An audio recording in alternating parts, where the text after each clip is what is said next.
नमस्कार मित्रों, एक तरफ तपती लू है और एक तरफ चुनावी सरगर्मियों का दौर जो तपती लू का रत्ती भर भी लिहाज ना करते हुए बाकायदा उसी तीव्रता के साथ चला जा रहा है। इसमें सबसे बड़ी बात ये है कि जो ये तीव्रता है मित्रों, इसका अंदाज़ा लगाइए कि इसमें इतने वादे, इतने आश्वासन बरस रहे हैं, किसी एक पक्ष की ओर से नहीं, सभी पक्षों की ओर से, कि मानो पूरी की पूरी जन्नत को, पूरा का पूरा स्वर्ग लोक यहाँ पर चुनावों के बाद आने वाला है। कोई भी लाएगा, लेकिन सभी के वादे जो हैं वो स्वर्ग लाने के हैं। और ये पता नहीं कि स्वर्गिक जो नैसर्गिक जो उसका सौंदर्य है स्वर्ग का, उनको इस बात से सरोकार है या नहीं, या हो सकता है कि बहुत सारे हमारे परिवेश के मुद्दे भी और व्यक्ति भी धीरे धीरे स्वर्ग या नरक में अपने आप पहुंच जाएंगे।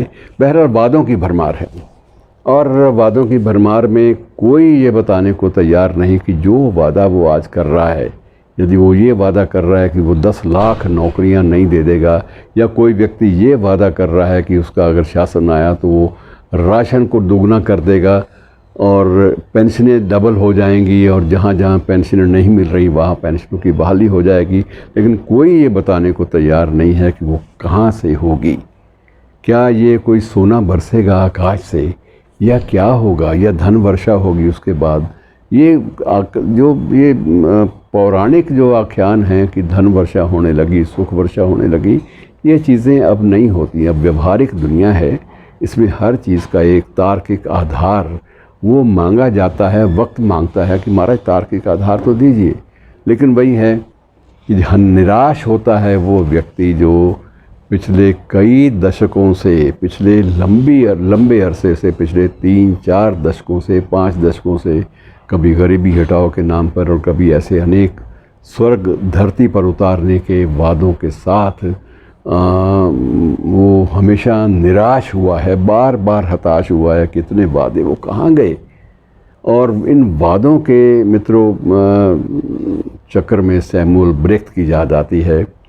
सैमुअल ब्रेख्त ने एक नाटक लिखा था, वेटिंग फॉर गोदो, अर्थात गोदो के इंतज़ार में।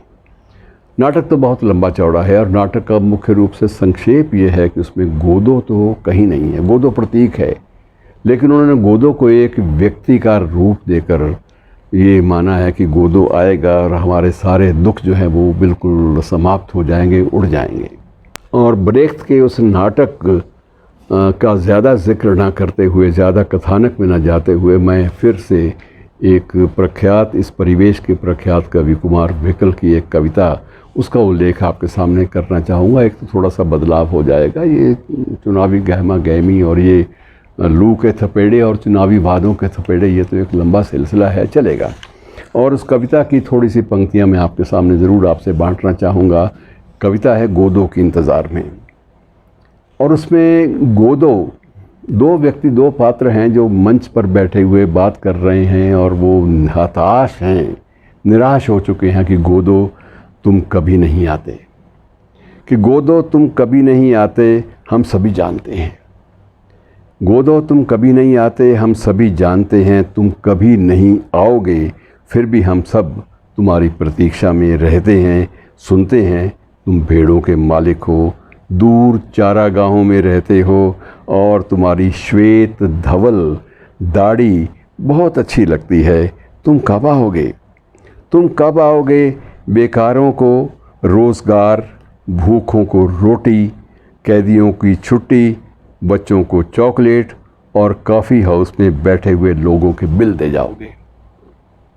तो ये स्थितियां जो हैं मित्रों, ये स्थितियां हमारे परिवेश द्वारा पैदा की गई हैं, और इसीलिए फुटपाथों पर बैठे मज़दूर, रेल पुलों पर ऊँघ रहे भिखारी, और खेतों और जेलों में चक्की पीस रहे कैदी, और गलियों में खेल रहे भूखे बच्चे, और कॉफ़ी हाउसों की मेज़ों पर झुके हुए चेहरे हर आहट पर चौंक चौंक जाते हैं, लेकिन तुम कभी नहीं आते।